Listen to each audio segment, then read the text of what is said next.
How real targeted attacks look like. There are so many courses out there that will tell you that the best way to hack an organization is using an SQL injection or using a bot reversal attack, and from there get into their server and exfiltrate information. Other courses out there will tell you that it's about a cool gadget that you use to hack their Wi-Fi, or a very long antenna to get into their Wi-Fi, internal Wi-Fi, or possibly sending them a keyboard or whatever the tool is with a small USB stick that actually execute keystrokes. Some other very common courses, very common pen testing courses, will tell you that you just have to enumerate all the open ports, all the surfaces, all the machines and all the servers and all the domains and subdomain, and hopefully we'll find one machine with a vulnerability there. You're able to exploit that vulnerability and from there get into the organization. With all that sounds really good, the real targeted attacks doesn't look like that. I have been working in Symantec in the attack investigation team, and in the attack investigation team I was dealing with the nation state attacks from the Russian government, from China government, from USA government, from North Korea.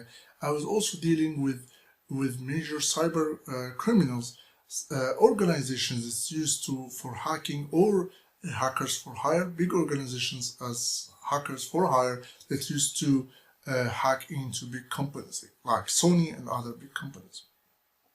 What I saw there that the real attacks doesn't start by enumerating ports or surfaces. It starts with enumerating people. They look for the employees inside this organization. Who's working in the payroll? Who's working in the HR? Who's their directors? What is the hierarchy of the employees inside this organization? Once they know their targets, and their targets here are the people, not the surfaces, not the servers. Once they know the targets, they start to craft their own spear phishing emails or whatever the social engineering technique that they will use to get into these people. Most commonly they use spear phishing, including a malicious document. This malicious document could be an Excel file with the name invoice, or a document file with the name resume. And after that they get into their machines and they drop their next customized malware. This malware that they use, mostly it's customized for this organization or for their campaign against multiple sectors they are targeting at that time. Once they get into one machine, they use other malware and other one to get into from one machine to another, to the servers, step by step. Maybe here they start to use the surfaces and port enumeration. They start to use some of what you're learning in pen testing to get into to do the lateral movements and get into the servers, and later they exfiltrate all of this data using still their customized malware to exfiltrate this data. Some might end up by just stealing the information and wiping the servers, or some will drop a ransomware to encrypt the files and even gaining more money from this attack, not only from the data they have stolen, but or credit cards or information about the employees or the customer information, but also they can gain money by forcing the organization to pay the ransom. And now you will ask me, okay, Amr, so what is the reason why not pen testing courses or web bug hunting courses, why they don't teach this type of attacks? And the reason here is that there is an issue with red teaming and malware writing.